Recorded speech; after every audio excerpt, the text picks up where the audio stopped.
in this really when you think, because as we often say here with the BBC, contradiction in term. Yes, not a big word for this time of the day, isn't it? Are you all right? Yeah, not bad, thank you. People say, Neil, you look like a simpleton waving. I don't care. It's nice to wave to chums. You waving back? No, come on. I can see. Yes, that's better. We're all waving. Good to have your company today.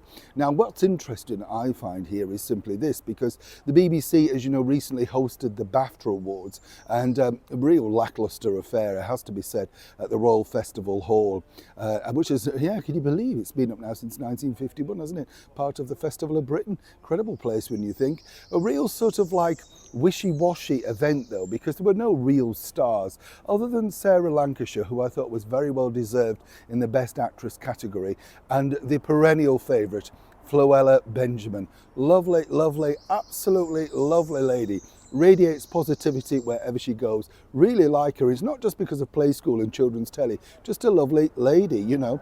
Nice to be around. Rare find, eh? What's interesting was, apart from, of course, the shock news that Lorraine Kelly picked up Lifetime Achievement rather than Best Actress Award, yes, it's taxing.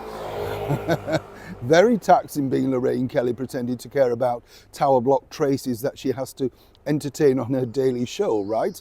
100%. Now that was a flop in the ratings, but what was interesting was this, that you see the BBC are now going into uncharted waters, as it were, because basically throughout the night you could see all the signs for the sponsorship, which were P&O Cruises, right?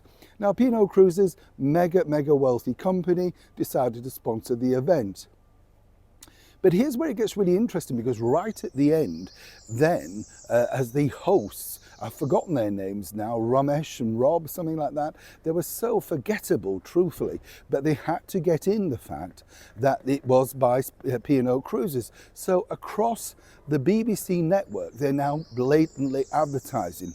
This is a company that you pay to because you don't want to see adverts. That's the whole point of it. You get the picture.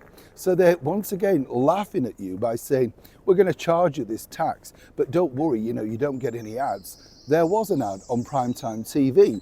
Guess where, so for the BBC, because the Eurovision Song Contest, the Smutfest that was, that bombed in the ratings too, as did the revitalised Doctor Who, which now has a non-binary character. Whatever claptrap that is, you know what I mean? Now, where it gets interesting again with these things is they say, oh, it's just all about the clips, you know, people don't watch television. Yes, they do if they're interested. You see, they always say, oh, it's not about television anymore, you know, it's all about the clips.